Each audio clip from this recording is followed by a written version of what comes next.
Fucking brain fart. Okay. One method that works for me that my therapist friend... I'm not blushing, you're blushing. Okay. Hi friends, so today we are diving straight into girl talk. We're gonna be talking about sex, periods, the male gaze, body confidence, basically everything that my mom would not want me talking about on the internet. So in advance, if you're watching this, Mom, I'm sorry, and you can just stop watching now. That would be great. But for everybody else, yeah, so a lot of people submitted a ton of questions and I'm so stoked to just kind of go through them. And I am going to attempt to paint my nails as I go through the questions because why not? It is self-pamper time. But I think a lot of you guys know that I am terrible at multitasking, so we will see how this goes. Really quick disclaimer, I know I call it girl talk, but of course, no matter how you identify, if any of these topics resonate with you, then this video is for you. And if you want to keep seeing content like this, make sure to like this video, subscribe to my channel, and ring that notification bell for new updates. Okay, so I got my questions and I got my nail polishes. Let's just jump into it because I'm not a huge fan of long intros. So super quick.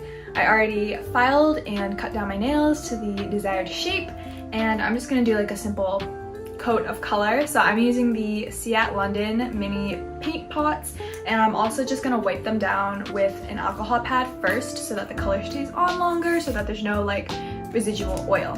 Okay, this is where the true test comes in, to see if I can like multitask, talk and do my nails at the same time. I know it sounds easy, but this is me we're talking about, and I am a one project woman, like, you know, one thing at a time. My brain cannot handle too much stimuli at once. Okay, so that's wiped down. Okay, so the first category that we're gonna go through, because, you know, I'm anal, and so of course I had to categorize my questions, duh. So we're gonna start off with mental health and body positivity. So the first question is, how do you hype yourself up on a rough day? So I'm using the base coat here. Okay, so honestly, I think my life portrayed online is, you know, happy daffodil, life is great, you know, every day is just a constant grind. And to be realistic, I have a ton of rough days. So for instance, if I wake up and something just doesn't go my way, like let's say I'm trying to take photos and the lighting is just not working with me, my mind will kind of take that information and just push that frustration over the entire day. So I'll just be like, you know what, the whole day sucks. I'm not even gonna try to lift myself up because one thing went wrong, everything else is gonna go wrong, right?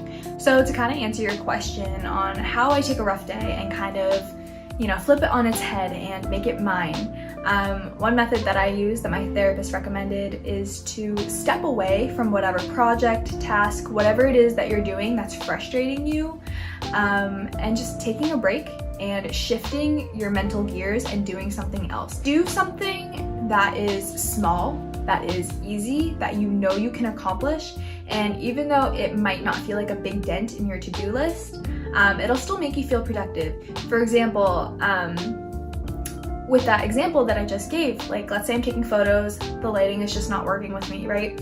I am instead going to do something that I know that I can control and accomplish. For example, do my laundry, do the dishes, make my bed, little things like that, that'll make me feel like I'm actually doing something in my day and just kind of shift my mind away from the frustrations. And then later I can go back with like a fresh start and like a clean mindset and reattempt to accomplish whatever goal that I was trying to achieve before. Another thing that really works for me is to kind of just broaden your scope of mind and realize that your bad day is just like a tiny pebble in a pond, or whatever analogy you want to use.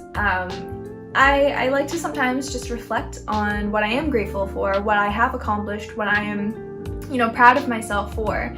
You kind of just say to yourself, like, in 40 years, are you even gonna remember this bad day?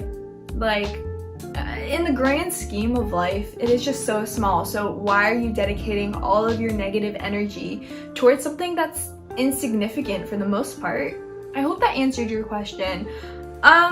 Whenever I get approached with a question, I kind of just run on a tangent and I just can't stop talking. So whatever you make out of these speeches that I give, I hope it's useful. So next question, how do you get over body insecurities when taking photos? So this is definitely a work in progress. Again, what I portray online is the best of me, you know, it's my best angles, it's the best lighting, it's the best everything because I have control over it, right? It's my page. I am not going to post something that I don't feel like I look banging in, you know? But again, social media is a lie. Like, it's not a realistic portrayal of what real life is. You really have to take this question to a broader scope. It's not really about, you know, just body insecurities when it comes to photos. It's just body insecurities in general. And I think that's something that, you know, takes time. Body confidence and body positivity within yourself, it takes a lot of patience. It's not gonna have a, you know, quick, easy fix. I think the biggest trap that a lot of young girls go to is the use of Facetune and Photoshop and, you know, all these girls photoshopping themselves to look like friggin' Kim K blow up sex dolls. Like, they're getting this constant reinforcement that, like, you're so gorgeous, you're so pretty, with the filters, with the Photoshop, with the plastic surgery. And it really becomes like, well, what am I without all those things? When you strip all those things away, will I, you know, still get those positive compliments and all the likes? And, you know, how to get over body insecurities just in general is a big part of it is kind of just realizing the lies behind social media and realizing that a lot that you see online is just fake. Okay, how does body image affect your food choices? Okay, so also I'm going in with this really pretty shade called Bubblegum Bellini. Okay, very summery. So I have a pretty difficult relationship with food, or I did. Growing up, I had a tough relationship with food. So I don't remember if I mentioned it in my first Q&A video a while ago, but I actually used to be bulimic. I had a pretty bad cycle of binge eating and then purging because I felt like shit. You know, I would eat my feelings away and just eat a bunch of junk food and just gorge myself, and then I would feel so disgusted by myself that, you know, I would just try to purge it all out. Thankfully, it wasn't something so extremely severe that I need to get help. I kind of just naturally and slowly developed a healthier relationship with food over the years. I would still say it's definitely a work in progress. Now, when I approach food, I am not on any particular diet. Although I do avoid certain foods just because they don't sit right with me. Like, I'm lactose intolerant, so I try not to drink, you know, or eat anything with dairy in it. And I avoid red meats because they make me constipated. I'm the firm believer in everything in moderation, right? So if I want that piece of cake, I'm gonna have that piece of cake as long as, you know, I don't gorge on the whole thing. I feel like if I eat a lot of junk food, not only is it negative for my mindset, but it also makes me feel physically ill sometimes. Like, you know, like the meat sweats? It's like that, kind of, I think. I don't even really know what the meat sweats are, but I assume it's pretty similar to like when you eat like, you know, shitty Chinese food at like 1 a.m. It's just like that feeling of like feeling really bloated and really, you know, nasty. So I would say I become conscious of my food choices, not purely because of body image, but also because of like the physical just distress it puts my body under. Okay, so next question is, do you have period bloat? So I'm pretty lucky, and it's probably because I'm on birth control, which regulates my periods, but I don't experience a lot of PMS or a lot of symptoms during my period. But I can talk a little bit about bloat because I am always bloated. Not really, but I feel like I am. So my body does not like a lot of things. You know, maybe it's IBS, I don't even know. I just feel like my body will just randomly have fits sometimes about random ass stuff that I eat. This is definitely getting into like the TMI territory, but sometimes, especially when I just eat straight up like steak or something just like really thick, you know, like red meat, I will be like constipated for like a week straight, and it gets pretty bad. Like laxatives don't even work at that point. And you know, because of the food that's just chilling in my body for like a week straight, you know, I'll just grow this little belly bump, and honestly, I'm not gonna lie, it brings my mood down a lot and it makes my self-confidence plummet, which is super stupid because body fluctuations are totally normal and nothing to be ashamed of. Everybody goes through it, even the influencers that you think are like goddesses and they look so good all the time and have like a six-pack 24 hours of the day. They don't, okay? I can tell you right now, they don't. A lot of people online, they like my abs. You know, I work hard for my abs. I'm really proud of my abs, you know? When I start to see a little baby six-pack, you know? So in photos, I will flex so hard until I basically like poop my pants so I can get that perfect shot where I'm just looking ripped and I'm just, you know, feeling it. And then I'll post it online. And it honestly makes me feel kind of bad, which is why I kind of want to like, you know, bring it up now, that I worry sometimes that people think I look like that 24/7, because I don't. And you know, maybe I should, you know, say that more often to people, or you know, put a little disclaimer in the caption, or just, you know, reminder that social media is not a reflection of real life 24/7. But it never really occurred to me that maybe that's how I was affecting people until it happened to me. So this particular influencer, I love her, her fashion is amazing. I really look up to her. Her abs are beautiful, popping, okay? She just looks so fit, and it's just something that I, you know, aspire to be like. And her abs are always looking so good in photos, and in my head I'm like, damn, I wish my abs looked like that all the time. But then, like, you know, I saw a video of her when she was like relaxed, and she looked like me when I was relaxed, like just a normal person without like a glistening six-pack, because she wasn't flexing. And to me, I was just like, which makes no sense because I do the same thing, and yet I was still blindsided. We are going on to societal standards. Ooh, the tea is hot, okay? Body hair, is it still taboo for ladies? I don't really know. I guess like leave your thoughts in the comments below. Unfortunately, I still think it is. I'm not like super aware on the topic. I personally don't like body hair on me. It just makes me feel cleaner, and like I like feeling all smooth and like soft after a shower. But I wouldn't judge anyone if they had like, you know, armpit hair or arm hair. It's totally natural, or even just like a full bush. Like you do you, you know? But I would say in society, it probably is still taboo. I remember like I read a like a Daily Mail article on Snapchat like a while back, and it was like, I don't remember what show it was, maybe it was like Survivor or something like that, where people were like, you know, lost in the wilderness, and all of the actresses, their armpits were shaved, and people were like, these women are supposed to be stuck stranded on an island, like struggling to survive and cracking coconuts till they eat or whatever, and yet they still have time to shave their armpits. So it's little things like that that definitely make me say, yeah, it probably is still a taboo, which is really sad because it's just so normal. We all got hair, you know? That kind of cues into the next question quite nicely. How do you deal with area around your vaginal area? So we are getting very TMI, okay? I'm a shaver. Everywhere I shave. Honestly, I didn't get asked it in this particular round of questions, but I would say one of my biggest questions I get asked is about my armpits, which I never thought they were, you know, special. People are always like, how do you get your armpits so smooth? I'm sorry to say, it's just natural. I just grab a razor, just in like 3 strokes, and then I'm good to go. So I'm sorry to disappoint. I don't have any magical secrets. It's just because of my East Asian genetics, I don't have a lot of hair. Like, you see these eyelashes? Fake. You see these eyebrows? Fake, okay? Like, I don't have a lot of hair, like just in general. Like even my head hair, sometimes I get worried that I'm balding.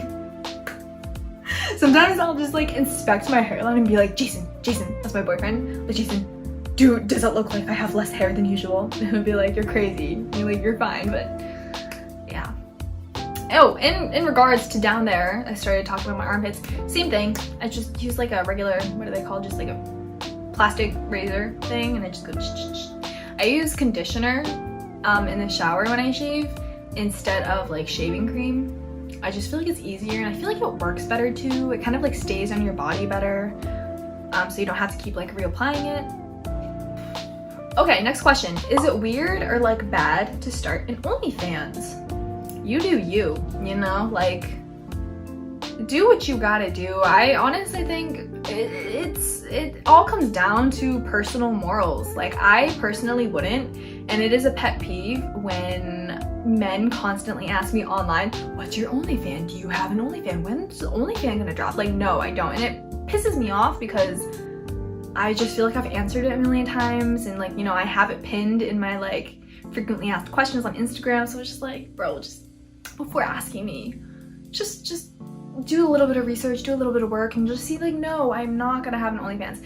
But that all comes down to personal preference and personal morals. If you want to do it, go for it, if that's how you feel. But it's also so easy to be like, fuck the haters, like fuck what anyone else thinks. We are still in a society where you have to be realistic. Like if you are starting OnlyFans, you have to take into account a couple things. How will your family react? If you're close with them, like, is that important to you? You should take that into consideration, or else deal the consequences. Like, I guess it's like, if you start one, what the consequences for your own personal life are gonna be. So just, take those into account. And if you feel like there aren't any consequences, or you can live with them or whatever, then go for it. Another huge one is prospective employers. Like depending on the field of work that you're going into, depending on your own personal circumstances and like your life and your lifestyle, your job, your family, your values, like it all just depends on yourself. Like there's no one size fits all answer. Next subject is my favorite subject, sex. Okay, we are talking about sex now. So my mother, Jason's mother, Jason's family, my family. Bye, because this might be getting a little bit awkward. Okay. At what age did you lose your virginity? I'm waiting till marriage. Okay, now that my mom is satisfied and she has left the room, I was 16 when I lost my virginity to my ex-boyfriend. I'm using the top coat, by the way. They have a separate top coat and a base coat. Anyways, so I have only been with 2 people, both, romantically in a long-term relationship as well as sexually. So obviously Jason, and then my ex-boyfriend. He and I dated when I was 16, up until I was 18 or 19, I believe. So yeah, I lost my virginity when I was 16. So next question, which kind of goes on to, losing your virginity, is sex scary? Shouldn't be. I would really, really stress that you should wait to have sex for when you're ready. I mean, it's one thing to be nervous, and it's one thing to be a little apprehensive, in regards to like the actual feeling or the potential, discomfort or whatever. So it's one thing to be nervous, it's another to be scared. Hopefully your first time is with somebody who, makes you feel safe and makes you feel protected and like you're going through something together, And that's not to say like you need to have sex for the first time with somebody whom you love or like, want to have a long-term relationship with. Like that's ultimately up to you, but your first time should be with somebody who makes you feel safe. Consent is so important, and as long as you and the person you're with are consenting adults, or both 16 or whatever the age of consent is in your state, it shouldn't be scary. But then this question is, does it hurt when you have sex? So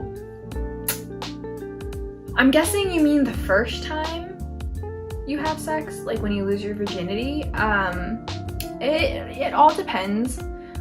For me, it didn't, but you know, from some of my girlfriends that I have, they have experienced, you know, discomfort, and of course, like when the hymen breaks or gets teared apart, that sounds bad, not like teared apart, but you know, torn, a little bit of bleeding and spotting can occur. But if you are nervous about the discomfort, not even just for your first time, like just in general, if you are having uncomfortable sex, it's probably because you are just not, you know, lubricated enough. Yeah, I would definitely say to make sure that not only is your partner ready, obviously, if, you know, we are, this is just in regards to heterosexual sex, you know, penetrative sex, penis, vagina, yeah. So I would suggest that if, you know, you're attempting it and it's like very uncomfortable and very painful and just dry, to, you know, increase the foreplay a little bit, you know. Good old spit does the trick. Oh my god. Does size matter? Okay. I am a firm believer that it is the motion of the ocean, not the size of the boat, or whatever the saying is. But size is like a cherry on top. It's not necessary for the sundae, but it makes it a little bit sweeter, you know. We'll just leave it at that. Okay, moving on. Alright. I'm not blushing, you're blushing. Okay. Next question. How to create intimacy when you are a constant, exhausted pigeon? Well, pigeon, I feel your pain. Kind of. Okay, so this one, I think a lot of women can relate in their intimate relationships.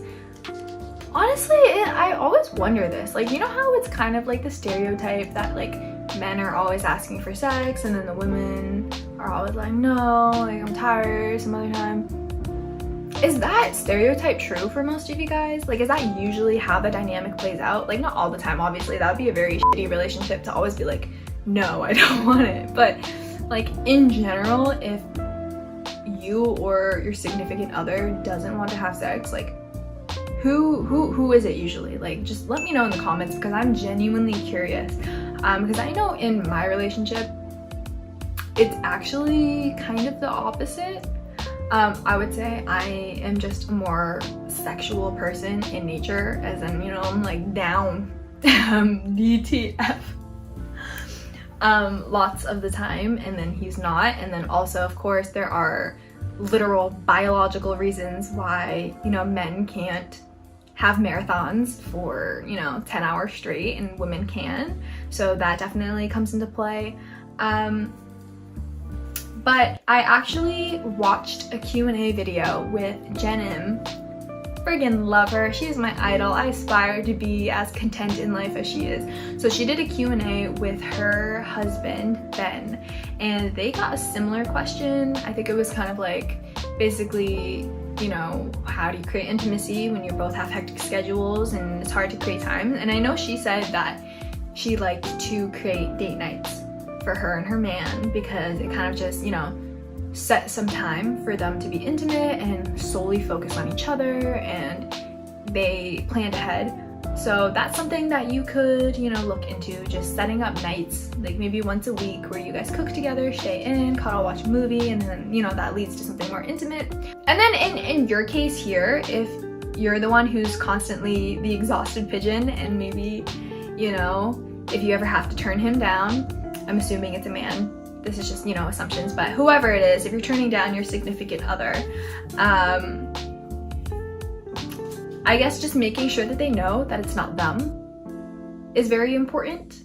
Because I know, like, at first when Jason wouldn't want to have sex when I did, I would at first take it very personally, and I'd be like, like, why do I not turn him on? Like, am I not enough for him? And I would just kind of spiral, right? And that it was just very negative of me and very detrimental to our relationship and, you know, both of our mentalities, because it made him feel guilty over something that he can't control, and then it made me feel not good enough.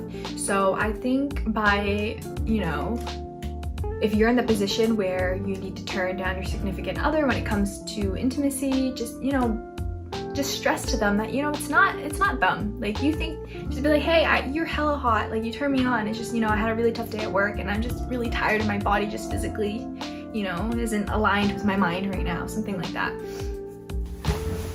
Since I've been talking for 10 years, my phone that I'm recording on is starting to die.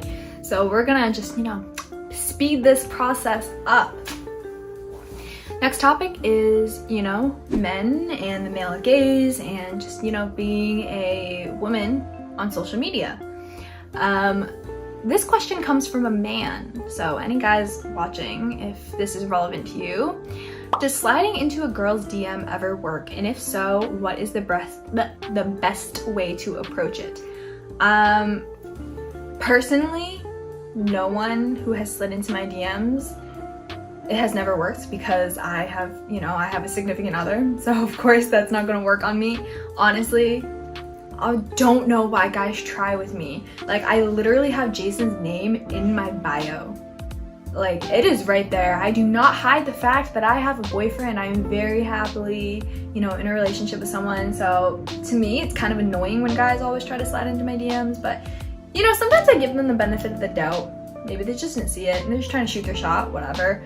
But I cannot tolerate when I have pigs coming into my DMs, just saying all sorts of nasty things. Also, so some people ask me, and like my friends, every time they see me, they'll be like, okay, let me see your DMs. Because they just want to see some of the crazy, whacked up things that guys have said to me and just, you know, laugh about it. So I have started to screenshot. Usually I just delete. But I've started to screenshot some of the worst of the worst. So hopefully that'll deter some of you guys, because I might make a TikTok about it and kind of expose some of you.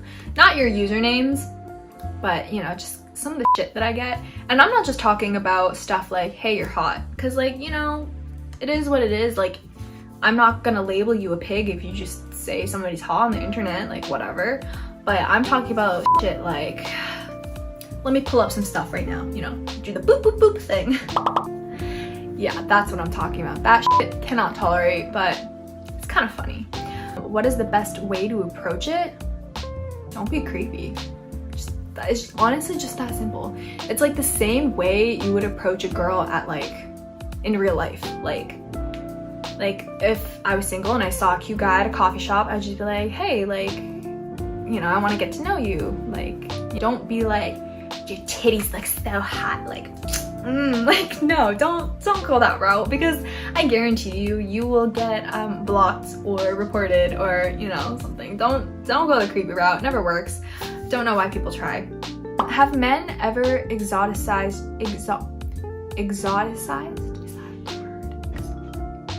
I'm gonna say like fetishized you for being Asian, because I don't know how to pronounce that. Have men ever fetishized you for being Asian? Yes. Oh yeah. I would say maybe not to the extent that some people would think. You know, I do get my fair share of like, hey baby, do you want to be my fortune cookie or something along those lines, or you know. I would say more often than not I'm just sexualized in general, and it's not typically tied with race. But you know, both kind of suck. So kind of segueing into race, you know, just, you know, cultures and ethnicities. Does race ever affect your relationship? You know, because I am dating a white man. No, never. Between the two of us, like him and I, like our dynamic, never. Race has never come into the play. I just see him as another human being, and you know, our households are different and that's fine. Our food sometimes is different and that's fine. Like, I don't ever have an issue with that. He never has an issue with that. The only time race ever comes into play in our relationship is online, because some people will always pick out the fact that he is white for no effing reason. Like, mind your own business, okay? And I think there's like such a stigma about people of color, or just, you know, minorities dating white people, and then people being like, straight up, people will comment like, you're dating a colonizer, or like, oh my god, there was this one comment that he thought was the most hilarious thing ever. This one girl commented like, out of all the men out here, you choose the dusty white. And so now he told his friends the story, and now all of his friends call him Dusty White, and it's funny. But I remember when I first saw that, I was just like triggered. I was like, bro, what the fuck? You can't just be slinging these words out here and acting like they have no consequence. It's kind of annoying that people will try to put me into this box of like, you're just an Asian, like you're one of those Asian girls who only dates white guys. And I was like, my ex was Hispanic. Not that that honestly even validates me, because what am I trying to validate myself in? But it's just kind of annoying when people try to like put me in a box and it's like, oh, you're one of those girls. And it's like, I just date the person that I find is attractive. Like, I'm sorry. The person that, you know, I have connection with, I don't choose based on race. So, yeah, not looking too good, but you know, from afar, they look fine. So, you made it to the end of this video. I'm sorry that I rambled so long. I'm very stressed out to have to edit this because I'm pretty sure I have like 3 hours of footage. So anyways, I love you guys. Thank you so much for tuning in and for submitting your questions, and I will try to be more active on YouTube, so make sure to subscribe to my channel if you want to stay updated. Okay, love you guys. Bye.